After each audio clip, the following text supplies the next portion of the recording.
Bienvenue dans Slow Marketing, le podcast du marketing qui ne veut pas finir comme les dinosaures. C'est le premier podcast dédié à la transition environnementale dans le marketing. Je suis Anaïs, experte en marketing digital. Hello Manon, c'est un plaisir de te recevoir sur Slow Marketing. Comment ça va aujourd'hui? Ça va très bien, merci beaucoup de me recevoir. Alors dans cet épisode, j'aimerais qu'on parle design et engagement, mais avant ça, est-ce que tu peux me dire un peu plus sur ton parcours et ta passion pour le design? Moi, je suis designer depuis plus de 10 ans et très rapidement, je me suis orientée dans le design dès mes études, dès le lycée. Et puis, j'ai jamais quitté cet univers. J'ai fait du design graphique, puis j'ai fait du design de service, j'ai fait du design d'applications mobiles. J'ai fait c'était de l'UX design, de l'UI design aussi. Et en ce moment, je retourne un peu à mes amours et donc je vulgarise le design sur LinkedIn et j'accompagne les entrepreneurs, les solopreneurs notamment aussi plutôt les femmes dans leur projet d'identité visuelle. Ce qui a déclenché ma curiosité et mon envie de t'interviewer aujourd'hui, c'est cette phrase que j'avais vue sur ton profil, designer engagé, et je voulais en savoir plus. Comment est-ce que tu définis donc ton engagement dans le design aujourd'hui? Je me rappelle que c'était écrit ça et en fait, je l'ai retiré ce mot pour l'affirmer en le spécifiant plus parce que derrière le mot engagé, c'est un peu comme quand on écrit les acteurs de l'impact. Mais en fait, finalement, des fois, c'est un peu flou. Et donc, en travaillant avec une personne qui m'a aidé à réécrire mon profil, dans ce travail, j'ai travaillé à spécifier ça. Donc, déjà, je peux te dire que maintenant, les mots qui sont écrits, c'est que je suis vigilante à respecter toutes les identités, d'être inclusive dans mes designs, à proposer des choses qui vont sortir des normes hétéro, cisgenres. Voilà, ce genre d'engagement social, mais aussi d'engagement sur tout ce qui est écologique, c'est-à-dire que quand je travaille sur des projets plutôt web, je vais être attentive à l'accessibilité et, pardon, là, du coup, on est plutôt sur le côté inclusif, donc l'accessibilité pour que ce soit lisible, accessible par les lecteurs vocaux, ce genre de choses, mais aussi le côté impact énergétique et est-ce qu'on a vraiment besoin de ce site web? Voilà, toutes ces questions-là, pour moi, elles font partie de mon engagement en tant que designer. Et ton engagement, concrètement, comment est-ce qu'il se manifeste dans ton travail quotidien? Dans mon travail quotidien, c'est m'autoriser à refuser un client et j'ai la chance de pouvoir le faire parce que j'ai suffisamment de demandes entrantes et que j'utilise à ce que j'appelle un marketing répulsif. Je pense que ça se dit. Je parle avec force de mes convictions féministes, mes convictions écologiques et mes convictions sociétales. Du coup, forcément, je repousse mes anti-clients, mes anti-cibles. Donc, quand il y en a, je m'autorise à ne pas travailler avec pour ne pas aller à l'envers de mes valeurs. Et pour tout ce qui est utilisation, alors là, c'est un peu plus subtil, c'est-à-dire que j'ai un peu mis de côté cette histoire d'ego du designer, d'avoir des projets qui sont propres ou pixel perfect, on peut dire aussi dans le jargon, pour aller construire des objets graphiques qui sont utilisables par les clients. Et ça, c'est un gros enjeu chez moi de travailler à des outils, donc des templates, des éléments qui vont être utilisables dans des logiciels accessibles à tout le monde, donc Canva par exemple, et facile à prendre en main avec une forme d'économie de moyens. C'est vrai que ça, c'est quelque chose qui m'avait tout de suite attiré l'œil, c'est que c'est le fait que tu utilises et tu parles souvent de Canva, alors que on a tendance à voir les designers s'en écarter au maximum, décrier au contraire cette plateforme. C'est vrai, j'avais fait un post avec un carrousel pour expliquer comment en fait j'étais tombée amoureuse de Canva. Et en fait, la réalité, elle est toute simple. Hein. Moi, j'étais comme tous les designers. Quand on me disait Canva, j'étais là, ouais, ça va retirer notre travail, et on pourrait dire la même chose des IA aujourd'hui. Et en fait, je pense que c'est une posture qui est une posture où, quand on a peur de la nouveauté, de l'inconnu, en fait, Canva est un super allié des designers, c'est-à-dire que c'est une passerelle entre toi et le client. Et tu ne peux pas designer uniquement dans Canva quand tu es designer parce que tu es limité, tu ne peux pas construire des éléments neufs ou sur mesure, on va dire. Donc, tu es obligé d'avoir tes propres outils, tes propres compétences, ta propre culture, ta propre expertise, ton expérience de la sémiologie, de ce que veulent dire les couleurs. Et tout ça, tu peux après le ramener dans Canva. pour que ton client puisse être autonome. Et c'est là, moi, que je mets un peu mon engagement. Mon engagement, c'est pas de produire des choses qui sont inutilisables, dans lesquelles l'utilisateur est coincé. Encore hier, j'avais une utilisatrice, une cliente qui me disait, en fait, mon identité, elle est top. J'ai une designer qui m'a fait un super PowerPoint. Mais en fait, moi, je peux pas m'en servir parce que tu vois, là, les ronds, dans PowerPoint, ça change tout le temps.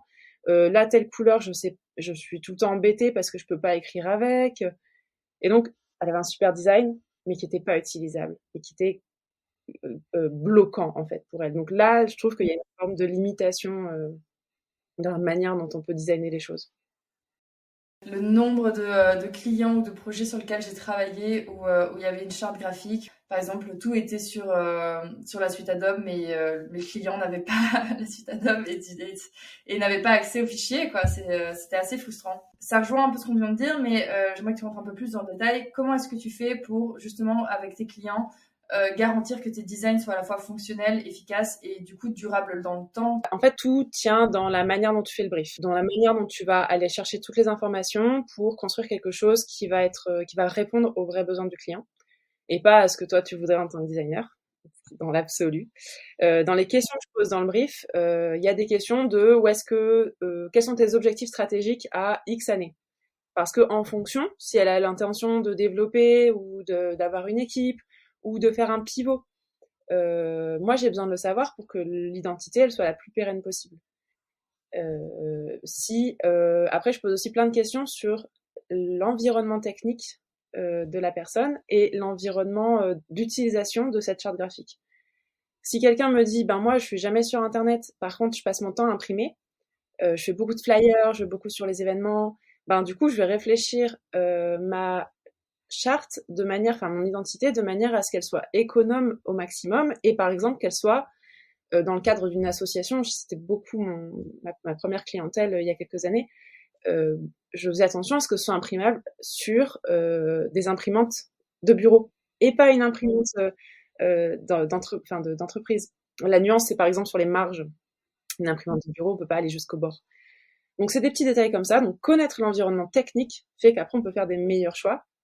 Quelqu'un qui me dit non, en fait je ne prospecte que sur internet, dont TikTok, j'ai aucun problème à utiliser du coup des couleurs qui vont être fluo, qui vont être dans le spectre RVB des ordinateurs et qu'on ne peut pas imprimer par contre. Donc je lui dis la carte de visite on va se débrouiller autrement, on fera une alternative, mais c'est pas grave parce que du coup on focus sur l'endroit où il y a une contrainte technique.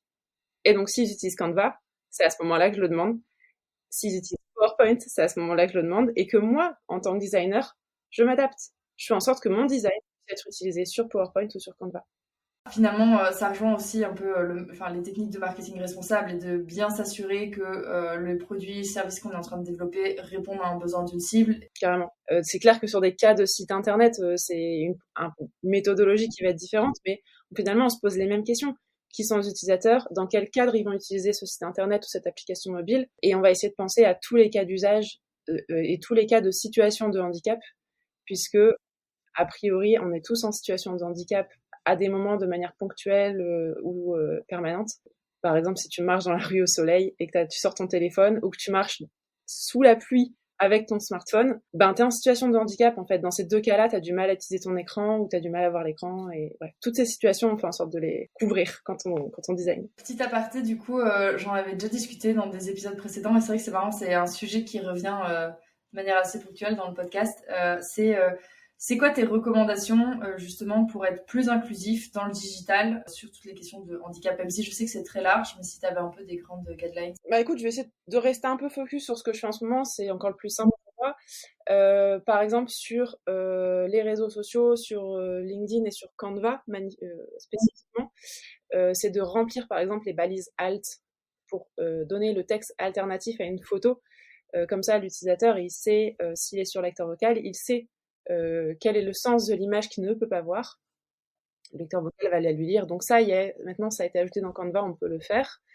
Vous pouvez le faire aussi sur vos PDF. Et vous pouvez le faire aussi quand vous publiez tout simplement une photo sur LinkedIn. Il suffit d'aller chercher l'endroit où vous pouvez remplir la balise alt. Et c'est ultra important pour les gens qui sont en déficience visuelle. Ça, c'est un tips ultra simple. Ça vous prend 15 secondes en plus à faire. la balise alt n'est pas faite pour du référencement.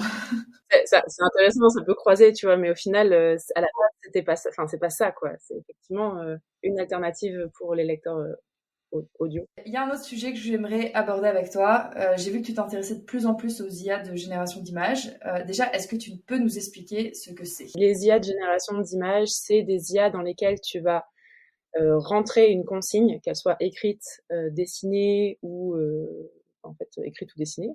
Peut-être qu'il y en aura des autres finalement. Et qui va te sortir une image générée grâce à son apprentissage sur un catalogue d'images. Elle va te générer une réponse la plus probable par rapport à ta demande. Donc techniquement, ça génère des images uniques puisqu'elle fait de l'assemblage comme une forme de grosse inspiration de l'existant qu'elle a trouvé dans les catalogues d'images d'internet qui lui ont été fournis à manger. En quoi, selon toi, les technologies de l'IA, du coup, ont-elles un impact sur ton travail de designer? Comment est-ce que toi, tu l'utilises quand tu travailles avec elle aujourd'hui? Moi, en tant que designer, je m'en sers beaucoup pour faire du brainstorming, c'est-à-dire que je fais du ping-pong visuel. En tout cas les IA de génération d'images. Hein. Donc dans la phase de recherche, une fois qu'on a posé le brief et le cadre de travail, à ce moment-là, il y a un peu une phase d'inspiration, une phase dans laquelle il faut laisser aussi fonctionner son cerveau un peu tranquillement, et où vont nous arriver des images, des éclairs, des associations d'idées. Et en fait, c'est ce travail d'association d'idées que peut accélérer les IA génération d'images parce que une IA de génération d'images, par définition, fait de l'association d'idées. Quand tu lui donnes un prompt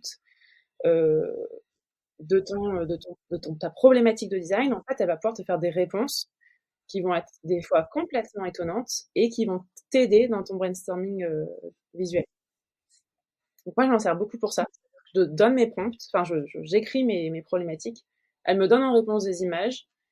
Et ça me permet d'avoir des bases pour aller fouiller d'autres choses. Je me dis, ah ouais, ça c'est intéressant, je vais le mettre de côté.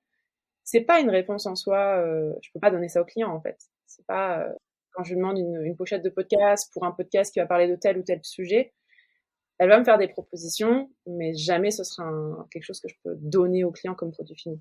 Ça n'est qu'une étape dans mon parcours. Après, ce qui est hyper intéressant, c'est que une fois qu'on a retiré la question des biais et qu'on est attentif à qu'est-ce qu'on lui demande pour ne pas avoir que des images qui vont dans une certaine hétéronormativité, on peut avoir des visuels dont on aurait eu beaucoup de mal à avoir. Par exemple, pour alimenter, pour designer des choses, un site internet, on peut avoir des images très qualitatives pour illustrer des enfants, pour illustrer des personnes avec des situations de handicap dont il est difficile d'avoir des banques d'images en fait. Là, on est beaucoup plus libre là-dessus et on peut générer à l'infini du coup du contenu pour alimenter des banques, on va dire, de chartes graphiques ou d'identité visuelle. Ah ouais, j'avais pas imaginé cette partie-là du travail avec l'IA sur effectivement être capable de sortir un peu de ses biais et puis de pouvoir produire des images qui sont quasiment introuvables. Moi, néanmoins, tu vois, sur la partie brainstorming, génération d'idées, effectivement, je trouve que ton utilisation est intéressante, mais je me dis, c'est quand même, du coup, ça devient tellement facile que c'est des requêtes qu'on n'aurait jamais fait à un graphiste, tu vois. Est-ce que c'est pas un peu du gâchis, du coup? Pour le graphiste ou pour l'IA? Pour l'IA et toutes les ressources qui sont derrière pour la faire fonctionner. J'ai vraiment un gros doute sur le fait que l'IA elle remplace des gens déjà. Après sur la machine, le poids écologique de la machine, ouais, effectivement ça a un impact. Mais moi je le mesure pas. J'ai beaucoup de mal à. Pourtant je suis plutôt éduquée à ces questions-là et j'ai vraiment énormément de mal à mesurer le poids que ça peut être en serveur et en quantité d'informations échangées. Pour te donner un ordre de grandeur, la dernière version de ChatGPT qui a été testée pendant, je crois, 10 jours, a eu le même équivalent d'énergie que de chauffer une piscine olympique pendant 1 an. Ça, c'est un peu un ordre de grandeur pour te donner une idée. Et effectivement, il y a un vrai sujet d'opacité, c'est que aujourd'hui, ces outils, on les utilise sans avoir vraiment de vision sur l'impact ça a derrière. Et ce qui est hyper dur en plus, c'est que c'est pas tant l'usage individuel que finalement les devices et tout le hardware qui derrière fait fonctionner ça, qui est vraiment coûteux en énergie et en éléments rares. Cette limite-là, moi, elle m'intéresse, mais en fait, pour moi, elle est inhérente au web de manière générale. Parce que même, tu vois, les IA de génération d'images, elles sont maintenant intégrées à tous les logiciels de designer.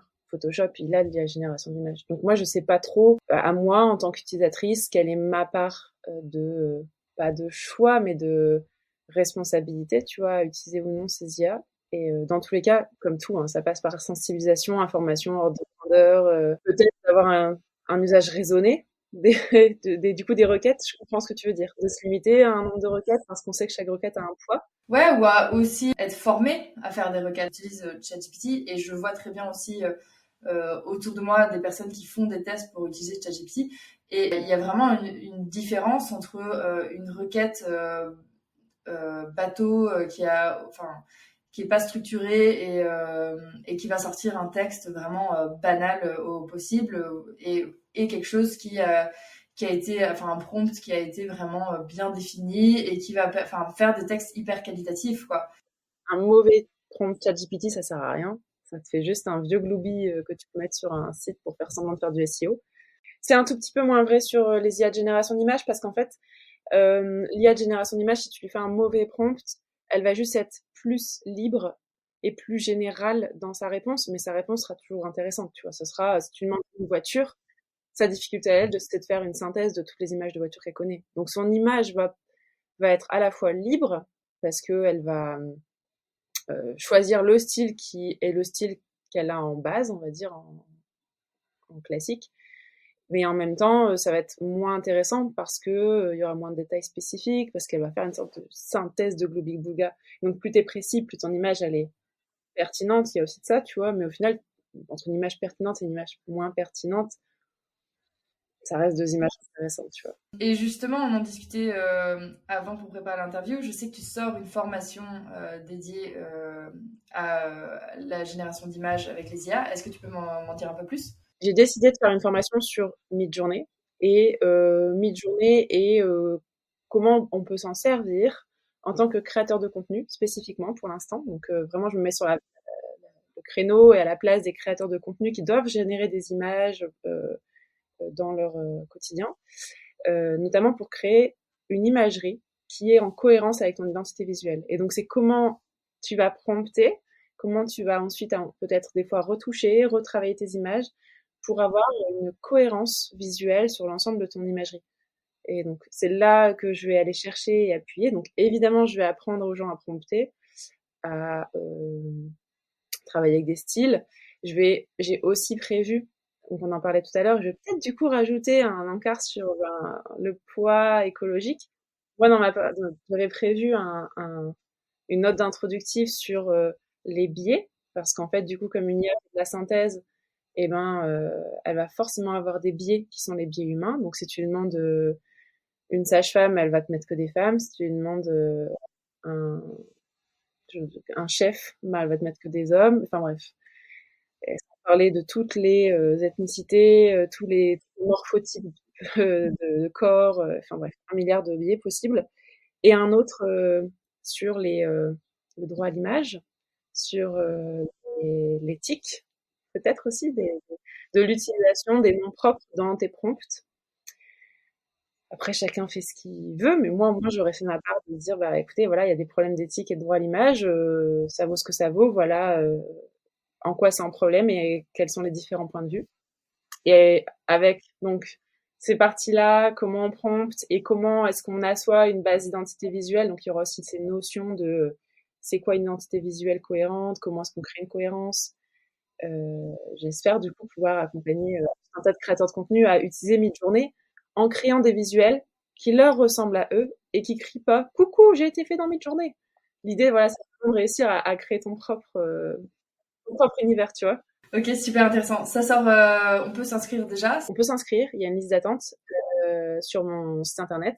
J'envoie des tips et des anecdotes sur la construction de la formation toutes les semaines, tous les 15 jours quand je suis un petit peu débordée en ce moment, mais voilà, quand j'y pense, j'envoie des news. Là, je leur ai lancé un challenge pour réussir à prompter quelque chose d'un peu impromptable, parce qu'il y a aussi forcément des limites techniques. Et elle sort courant mai, dès que j'ai fini de la tournée. Manon, si je te dis slow marketing, tu penses à quoi?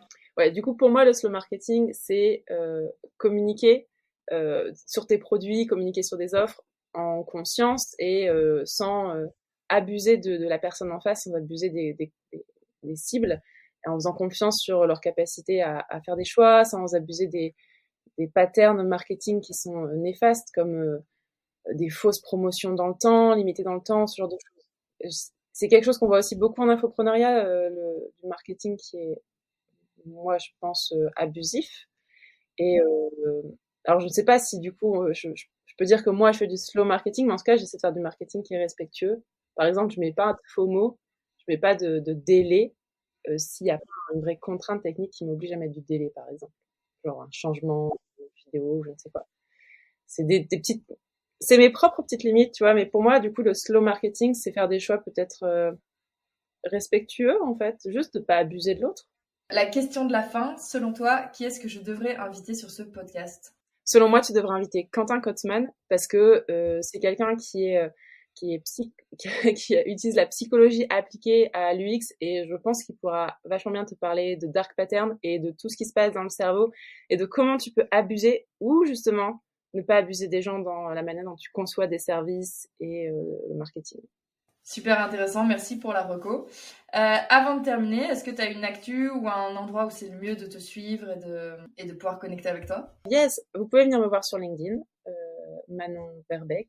C'est encore le plus simple et le premier lien dans mon profil vous emmènera sur mon site internet où vous pourrez retrouver ma newsletter, c'est là qu'il y a toutes les super actus et le lien vers ma formation pour être sur la liste d'attente et profiter des informations bêta, du prix de lancement bêta et toutes ces infos croustillantes.